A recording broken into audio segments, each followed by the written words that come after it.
Dismayado umano ang Pangulong Bongbong Marcos sa katatapos na barangay at sangguniang kabataan eleksyon dahil sa talamak na dayaan. Wow!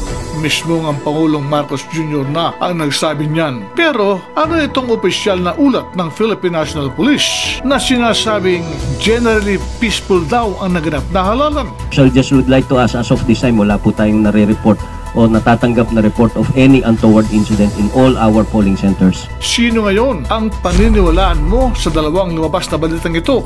Kinabukasan pagkatapos ng halalan, ang Pangulong Marcos Jr. sinasabing dismayado dahil sa talamak na dayaan. Ang sabi naman ng ating kapulisan, there is no serious threat monitored in regards to the conduct of elections.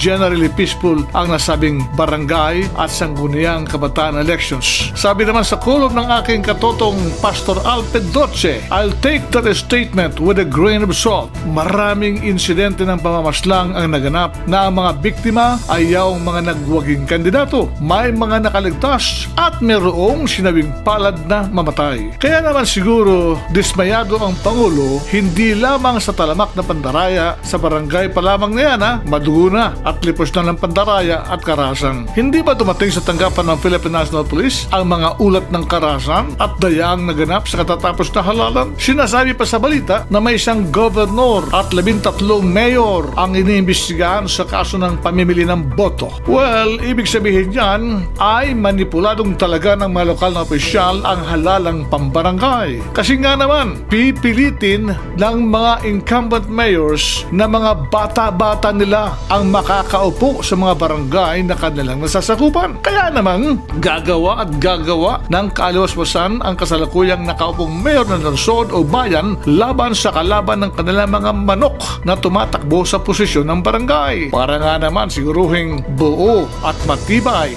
ang kanilang political machinery para tumatag ang kanilang political foundation sa kanilang nasasakupan.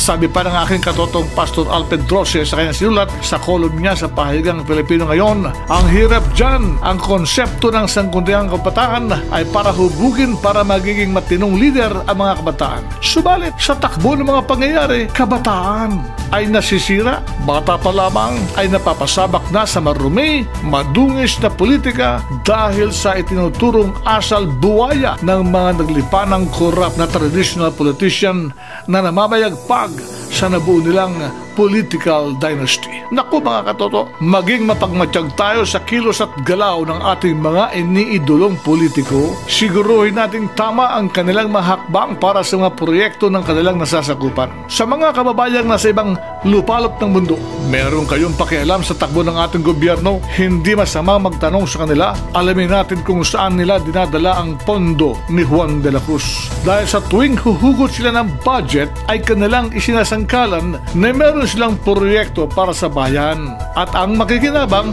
ay ang mamamayan.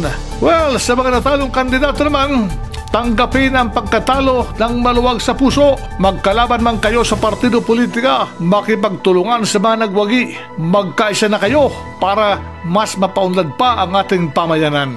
Subalit, huwag kayong tutulog-tulog. Magsilbi kayong mga tagatawag pansin sa anumang pang-aabuso at pangmamalayas ng mga manunungkulan upang masiguro nating tama ang tinatahak nilang landasin para paglingkuran ang kanyang nasasakupan. Sa inyong lahat na naglaban-laban ngayong tapos na ang halalan, hangad namin ang inyong pagkakaisa at paninindigan sa tama. Ang may papayo ko, iwaksin na natin ang pait ng politika. Harapin na natin ang mga hamon para sa kapakanan ng mga mamamayang inyong nasasakupan upang sa pagsapit ng kinabukasan ay masasabi nating Pilipinas, aangat ka!